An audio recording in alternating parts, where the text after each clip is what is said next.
Emmanuel Macron, bonjour à vous. Maintenant que l'élection présidentielle en Algérie a eu lieu et que le vainqueur est votre vainqueur, c'est-à-dire c'est celui que vous avez imposé, vous l'avez imposé à la nation algérienne via l'état-major de l'armée algérienne.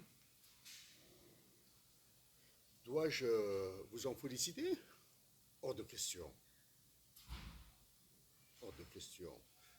Dois-je vous dire ma satisfaction que, que l'Algérie, la nation algérienne demeure pacifique, a subi, a subi vos décisions, a subi votre diktat et a subi votre dictature. Elle a subi votre dictature.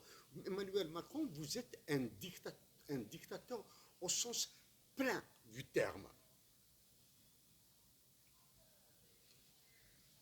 Oui, je suis satisfait que la nation algérienne demeure toujours pacifique. Il est probable, il est certain même que des analystes, de prétendus experts de l'Algérie, de la relation Algérie-France, de la relation France-Algérie plutôt, iront avec des adjectifs, avec des qualificatifs relativement plats et doux. Quant à moi, je vous dis, Emmanuel Macron, que l'occupant de votre conciergerie à Alger, il est très difficile,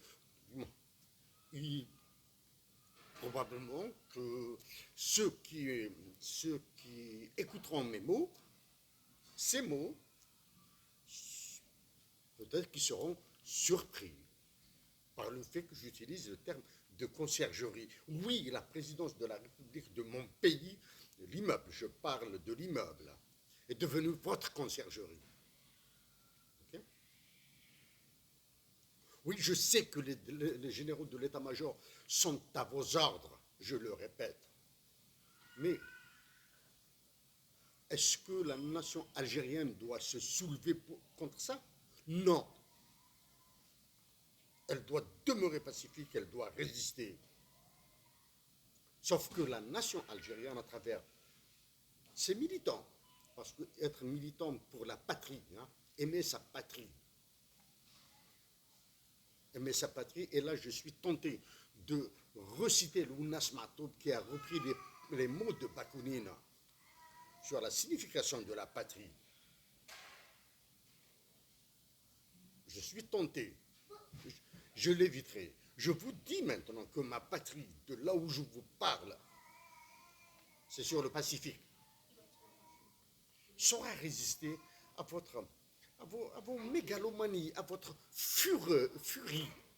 Vous êtes enragé contre l'Algérie, vous êtes enragé contre l'Afrique. Votre dernière rage contre, du moins, l'une de vos dernières rages contre l'Afrique, c'est à travers le président du Sénégal.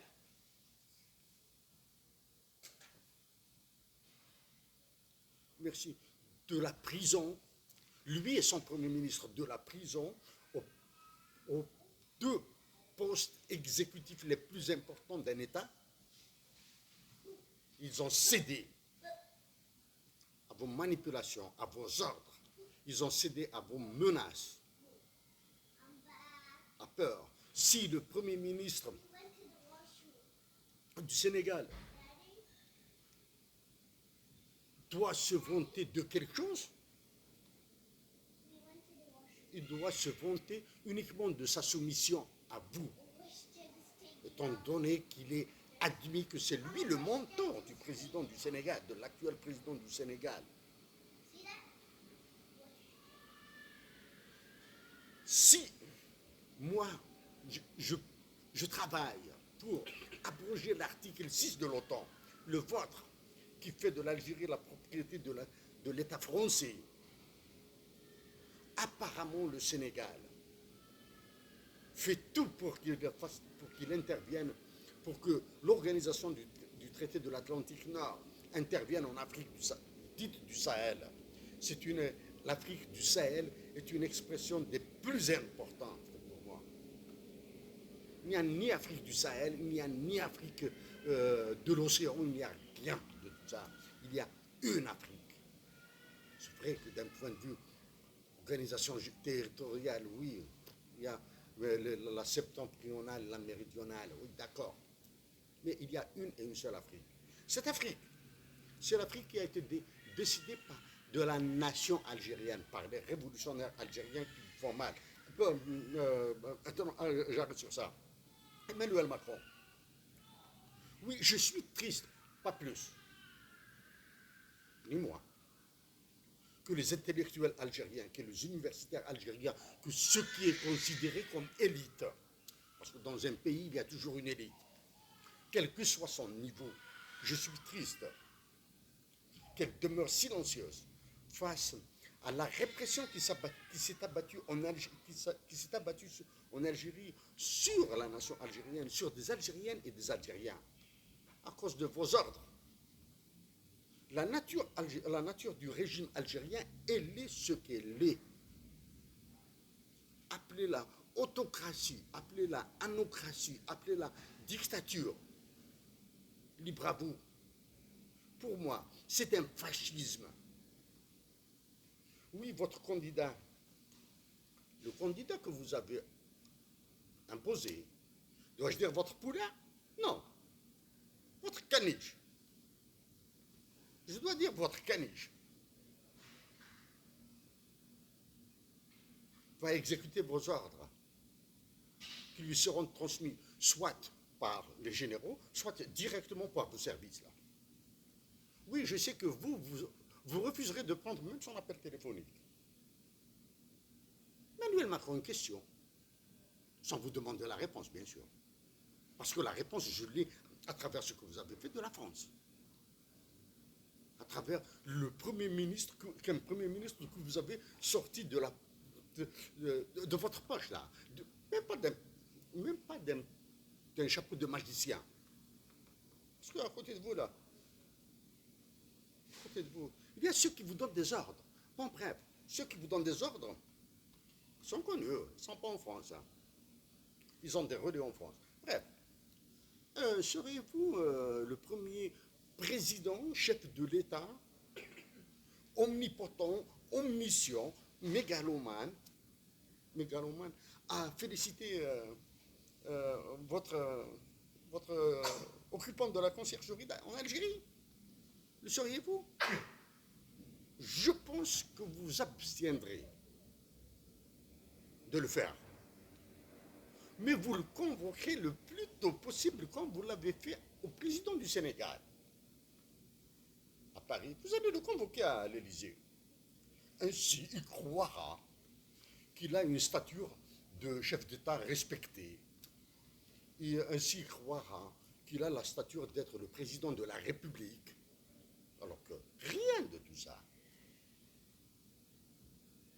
Je l'ai dit durant cette campagne électorale, je vous répète quelques mots. Si mon nom était figuré sur la liste des candidats à la présidentielle, votre candidat là, votre gars là, à Alger, et les généraux là, surtout votre gars, parce que c'est son nom qui figure sur la liste, n'aurait pas eu 5% de mes voix. Ah, c'est la constitution de votre pays qui veut que le premier sera le président de la République. De quelle République parlez-vous? De quelle République à quelle République faites-vous allusion? À celle de Hussein Ahmed, à celle de Aban Ramdan, à celle de Lounas Mahtoub? Que nenni. Et la République comme la vôtre, comme la République française.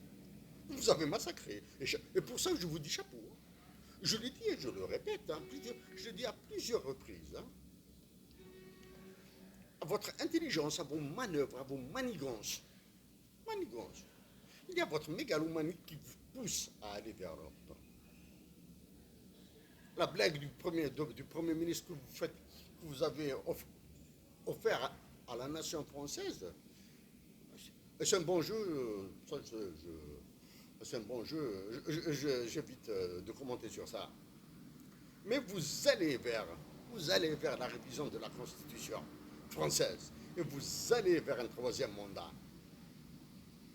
Vous, vous avez manipulé, vous avez manigancé mieux que Charles de Gaulle. Alors là, le président François Mitterrand, Jacques Chirac, Nicolas Sarkozy, François Hollande paraissent des enfants devant vous. Emmanuel Macron. Oui, j'espère que que les intellectuels algériens se dresseront contre vous. Et en se dressant contre vous, la nation algérienne suivra. Et si la nation algérienne vous dit, balez pas, foutez le compte de l'Algérie, ce sont toutes les autres nations de la francophonie, du monde, que vous avez colonisées, que vous avez ravagées, qui suivront la nation algérienne. Et là, mon affirmation que c'est la nation algérienne qui libérera l'Afrique, encore une fois, sera vérifiée.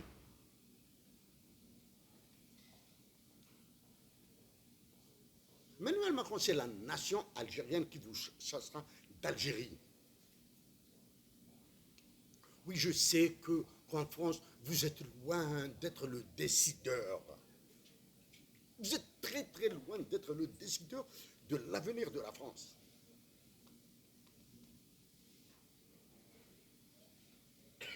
Les décideurs de l'avenir de la France sont BlackRock, comme ils le sont en Algérie. Les décideurs de l'avenir de la France, c'est l'OTAN, c'est-à-dire les États-Unis d'Amérique. J'éviterai de parler de deep state. No. Shit. Shit. Shit. Emmanuel Macron, un constat facile à faire. Durant la campagne électorale, mes compatriotes algériens qui sont en France ont été écrasés. Ils ont été écrasés avec votre assentiment, probablement avec vos ordres. Je reviens maintenant à quelque chose d'encore plus grave. Vous avez déclenché la guerre entre le Mali, le Niger et l'Algérie. Vous l'avez déclenché. Vous avez une somme d'incompétents, une somme d'ignares que sont les dirigeants algériens, y compris celui que vous avez nommé comme président de la République. Hein. Maintenant, il rejoint celui que vous avez nommé comme président de la République au Tchad. Il rejoint le président de la République qui fait fonction actuellement en exercice au Sénégal, parce que vous avez manœuvré avec son prédécesseur, Macky Sall. Oui. Je sais que tous les militaires, et là je reprends probablement, je fais penser à certains, à Bertrand Russell. J'espère que vous aurez l'occasion de lire Bertrand Russell, mathématicien de génie, sur ce qu'il a dit sur les militaires. Je fais penser aux militaires, à Albert Einstein, ce qu'il a dit sur les militaires. Oui, si je suis élu, si j'étais élu président de la République, oui, je réglerai la question Algérie-Israël. Je la réglerai. Okay? Malheureusement, maintenant, ce que fait subir le FMI et la Banque mondiale via les agents français qui sont dans ces organisations internationales. La France ne sentira absolument rien dans le désastre dans lequel vous l'avez mise. Comparer la France à la Grèce, je l'ai déjà fait. Mais en reparlant de la Grèce, je veux reparler de Yanis Varoufakis, à qui l'accès à certains pays européens ont été interdits. Je peux vous parler de la restriction de déplacement dont je suis victime, de déplacements internationaux, en Europe. Je peux, mais je ne vais pas m'étaler sur ça. Oui, il y a un incident d'État entre moi et un État européen.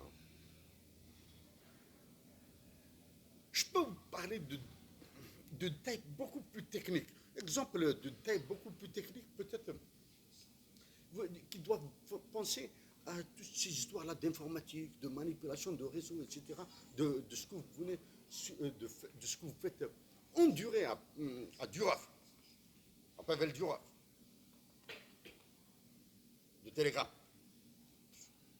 Vous avez dîné avec lui, vous avez pris de la bière avec lui, peut-être vous avez encore fait plus, encore de meilleures choses avec lui.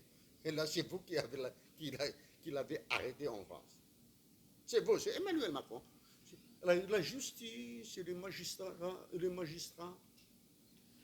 de la France sont peut-être aussi tristes que les magistrats algériens. Ou bien plus tristes que les magistrats algériens parce qu'ils aiment se la ramener avec l'indépendance de la justice en France, de l'indépendance du système judiciaire, du parquet surtout. Voilà. Ils aiment se la ramener avec ça. Bon, en Algérie, le régime algérien, anocratie, autocratie, dictature, bon, je vous le dis, c'est un fascisme. Le fascisme qui s'exerce en Algérie est plus violent que votre fascisme. Est plus violent que votre fascisme. Mais votre fascisme est plus pernicieux. Probablement qu'il est plus intelligent. Peut-être, hein, probablement plus intelligent. Plus intelligent, là, ça m'étonnerait, hein, ça m'étonnerait. Mais bon, ben, vous avez rendu tellement faible la nation française que, bon, ben, tant mieux, tant pis. Non. Tant pis, dommage.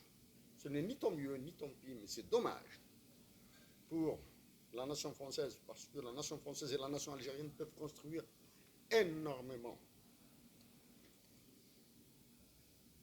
de pôles pour l'avenir. Pas votre histoire de start-up qui a été copiée d'une manière imbécile et idiote en Algérie. Création de start-up. Ce n'est pas un président de la République, ce n'est pas un ministre, ce n'est pas un coucou de la fonction publique qui va créer des start-up là. C'est le génie, c'est l'intelligence. C'est le génie, c'est l'intelligence, c'est le sens des affaires, c'est le sens des opportunités. Ce n'est pas un bureaucrate qui va créer des Silicon Valley en France, en Côte d'Azur, ou bien en Bretagne, ou bien quelque part à Lille, etc. Ou bien, bon, tiens, dans le Pays Basque français. Non, bien en Corse, tiens, la Corse. Ça vous dit que la Corse doit vous faire penser à quelque chose là de plus sérieux, ok? Mais Emmanuel Macron, je vous dis encore une fois, que vous avez réussi à imposer ce que vous avez imposé à l'Algérie. Mais pire que ça, pire, je le dis bien pire que ça, les conséquences de ce que vous avez imposé à l'Afrique du Nord, à l'Algérie, au Mali, au Niger, au Tchad, au Burkina Faso, etc., manipulation sordide là. Elles ont un effet sur le Canada. Elles ont produit leur effet sur le Canada. Tendons maintenant ce qui s'annoncera aux prochaines élections présidentielles américaines. Et Emmanuel Macron, j'espère que les militaires du Mali, du Niger, du Tchad et du Burkina Faso vont se bouger un petit peu pour créer une nouvelle monnaie. Et vous chassez le Mali, le Niger qui chassent les États-Unis d'Amérique, qui chassent la France, etc. Ça, j'en ai parlé bien avant de ces dirigeants-là. J'espère qu'ils se bougeront un petit peu pour débrancher leur monnaie de la vôtre et pour vous enlever, pour vous étouffer, pour vous étangler avec leurs ressources naturelles. J'éviterai de reprendre ces histoires, ce discours sur les ressources naturelles, sur le marché international des ressources, le marché international de ces ressources entre l'Algérie, le Mali et le Niger. Non, bon, mais sinon, l'Algérie, le Mali et le Niger ont préféré se faire la guerre pour faire plaisir, au lieu de créer un marché international de ressources naturelles, comme je l'ai fait dans l'initiative Brina.